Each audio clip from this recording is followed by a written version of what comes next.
19th nakshatra is Mool nakshatra, and this nakshatra is ruled by, or I should say, the deity of this nakshatra is Nritti. नृत्ति देवी जो होती है वो सड़ने गलने या फिर किसी भी चीज़ को डिस्ट्रॉय करने की देवी होती है। हमने ज्येष्ठा में देखा था कि ज्येष्ठा में हमारे अंदर जो रिक्वायर्ड डिसबैलेंस होता है, जो हमने अनुराधा में जो एब्जॉर्ब करने की वजह से जो एनर्जी हुई थी वो डिसबैलेंस क्रिएट करती है, जिसको डिस्चार्ज होने के लिए वो एनर्जी खोजते रहती है अपने आप को। हमारी ह्यूमन बॉडी में जो रिक्वायर्ड प्रेशर होता है, जो कि हमें बाथरूम जाने के लिए या फिर जो भी एनर्जी हमने एब्जॉर्ब किया, जिसके जो रिक्वायर्ड रहता है फॉर डूइंग आवर वर्क, उस काम को करने के लिए ज्येष्ठा का होना बहुत ज़रूरी है। लेकिन जो मूल नक्षत्र होता है, मूल नक्षत्र की शक्ति जो होती है, इसको हम बरहाना शक्ति कहते हैं। टू रियून एंड डिस्ट्रॉय, किसी भी चीज़ को बर्बाद कर देने की एनर्जी होती है ये, किसी भी चीज़ को सड़ाने की, गलाने की। इस नक्षत्र में अगर आपका शनि है तो आपका कर्म बन जाता है सड़े गले हुए चीज़ों से रिलेटेड, जैसे अल्कोहल इंडस्ट्री। मूल नक्षत्र की जो प्रोमिनेंट इंडस्ट्री है वो अल्कोहल, फर्मेंटेशन, जितनी भी टाइप के फर्मेंटेशन होते हैं वो मूल नक्षत्र से देखे जाते हैं। इसको ओरिजिनल स्टार भी कहते हैं, for I don't know why, but इसको कहते हैं कि ये अपने आप में ओरिजिनलिटी को शो करता है, because it is the bare truth, it bears the bare truth. इस नक्षत्र में अगर आपका चंद्रमा पड़ गया तो यू आर अ रियलिस्ट, आप रियलिज्म में बिलीव करोगे। मूल नक्षत्र is the centre of our Milky Way galaxy. तो हर चीज़ हमारी ज़िंदगी की, हमारे अर्थ की, इनफैक्ट मिल्की वे की, हमारे यूनिवर्स का जो, हमारे मिल्की वे गैलेक्सी का जो सेंटर है वो मूल है। तो हर चीज़ के अंदर का जो रेलेवेंट पॉइंट होता है, हर चीज़ का जो मीनिंग होता है, उसको मूल कहते हैं। हर एक चीज़ जो भी एनालिसिस से रिलेटेड है, जिसमें डीप रिसर्च चाहिए, तो ये रिसर्च का नक्षत्र भी बन जाता है। अगर बुध पड़ा हुआ है इस नक्षत्र में तो किसी भी चीज़ को एक्सपेरिमेंटेटिव, किसी भी चीज़ पे एक्सपेरिमेंट करके आपको सीखना पसंद है। अगर आपका शनि पड़ जाता है मूल नक्षत्र में तो अब जिस जिस स्थान पे पड़ेगा उस स्थान के हिसाब से आपका काम बन जाएगा डिस्ट्रॉय करना, डिस्ट्रक्ट करना, रुइन करना। और ये जो डिस्ट्रक्शन है मूल नक्षत्र की, ये आर्द्रा से अलग है। आर्द्रा का जो डिस्ट्रक्शन होता है या फिर जो हाउलिंग होती है वो कंट्रोल्ड होता है, उसका जो भी डिस्ट्रक्शन है वो कंट्रोल्ड है। लेकिन मूल का जो डिस्ट्रक्शन है वो अनकंट्रोल्ड है। जो आप खाना खाते हो, वो खाना पेट में डाइजेस्ट होने के बाद उसके न्यूट्रिएंट्स जो भी कंज्यूम हो जाते हैं, उसके बाद ज्येष्ठा में हमने एनर्जी कंज्यूम की। लेकिन मूल नक्षत्र जो है वो जो खाना हमने खाया वो सड़ने और गलने लग जाता है हमारे पेट में, वो उससे स्मेल आने लगती है।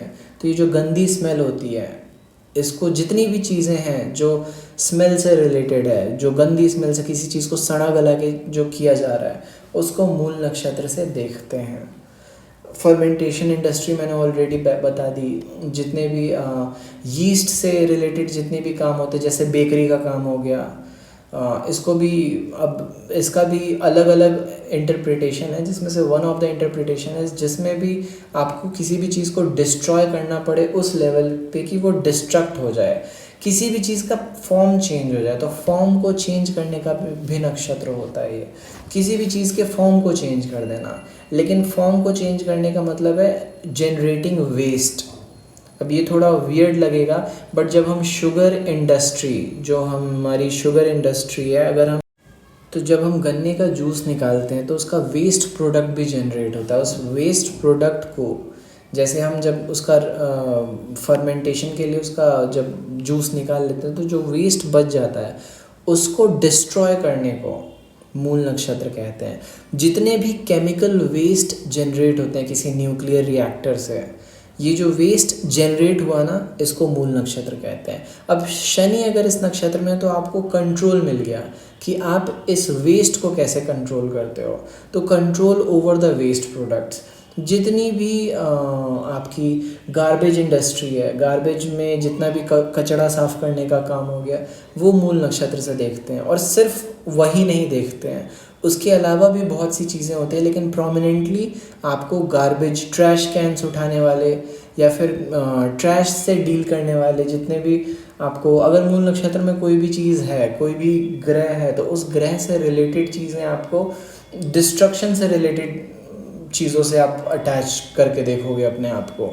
अगर आपको मूल नक्षत्र में आपका चंद्रमा ही मान लो, अगर आपका मूल नक्षत्र में चंद्रमा है तो आपका पहला जो व्यू पॉइंट आता है वो ये आता है कि कैसे डिस्ट्रॉय हो रही है कोई चीज़। आप किसी भी चीज़ के एंड रिजल्ट को देखते हो कि इसका अंत कैसे होगा। इसीलिए look, the logic is and is the beginning. तो कोई भी ग्रह, मूलतः अभी हम मून को डिस्कस कर रहे हैं, तो अगर चंद्रमा आपका मूल नक्षत्र में है तो आपका दिमाग किसी भी प्रोसेस के फाउंडेशन पे जाएगा कि कोई चीज़ कहाँ से स्टार्ट हो रही है और कहाँ को अंत हो रही है। वेस्ट प्रोडक्ट को डील करते हैं तो इस नक्षत्र में पड़ने वाला हर ग्रह थोड़ा नेगेटिव होता है। ये नक्षत्र भी, इस नक्षत्र में थोड़ी सी नेगेटिविटी आ जाती है because of its destructive nature. तो इस नक्षत्र का अगर मैं सही मायने में आपको एक बॉटम लाइन बता दूं या फिर एक वर्ड में अगर डिस्क्राइब करूँ इस नक्षत्र को, तो कन्वर्जन से ये नक्षत्र डिनोट होता है। लेकिन कन्वर्जन इनटू वेस्ट, किसी भी चीज़ का वेस्ट जो होता है ना, उसमें कन्वर्ट करने को इस नक्षत्र से देखते हैं। तो ये नक्षत्र अगर एफ्लिक्टेड है बैडली तो आपको अघोरी तक बना सकता है। बैडली मतलब जितने भी अकेले में रहते हैं, शमशान में रहते हैं, जो भोले बाबा के भक्त बोलते हैं खुद को, जितनी भी तांत्रिक क्रियाएं होती हैं, वो सब का इस नक्षत्र से रिलेशन बैठ जाता है। अगर ये नक्षत्र आपके कुंडली में बैडली एफ्लिक्टेड है या फिर इसमें ग्रह कुछ क्रूर बैठे हैं या फिर शनि की 7वीं दृष्टि पड़ रही है तो। लेकिन अगर वेल प्लेस्ड है, अच्छे तरीके से प्लेस्ड है, या फिर आप इसमें मान लो सपोज मंगल पड़ गया, तो आपका काम बन जाता है कि वेस्ट को अपने घर से हटाना। किसी भी चीज़ का जो वेस्ट है उसको हैंडल कैसे करना है। तो बॉटम लाइन वेस्ट जनरेशन है, लेकिन कंट्रोल ओवर दैट वेस्ट। तो मूल नक्षत्र में ज़्यादा डिस्कशन मेरे हिसाब से रह नहीं जाता है। इसकी जो देवी होती है, इसकी जो डीएटी होती है, हर नक्षत्र का देवी देवता होता है और उसके देवी देवता उस नक्षत्र के मैनिफेस्टेशन को बताते हैं कि कोई भी नक्षत्र कैसे मैनिफेस्ट कर रहा है। तो मैनिफेस्टेशन की जो देवी हैं वो निरृति हैं। निरृति सड़ने गलने की देवी होती हैं। हर ह्यूमन बॉडी में वेस्ट जनरेट होता है in the form of stool and urine. इन दोनों के जनरेशन को मूल नक्षत्र कहते हैं। इन दोनों की जनरेशन को मूल नक्षत्र कहते हैं। और अब इसके बाद जो पूर्व आषाढ़ और उत्तराषाढ़ आएंगे वो भी मैं एक्सप्लेन करूँगा आने वाले वीडियोस में। So stay tuned, subscribe.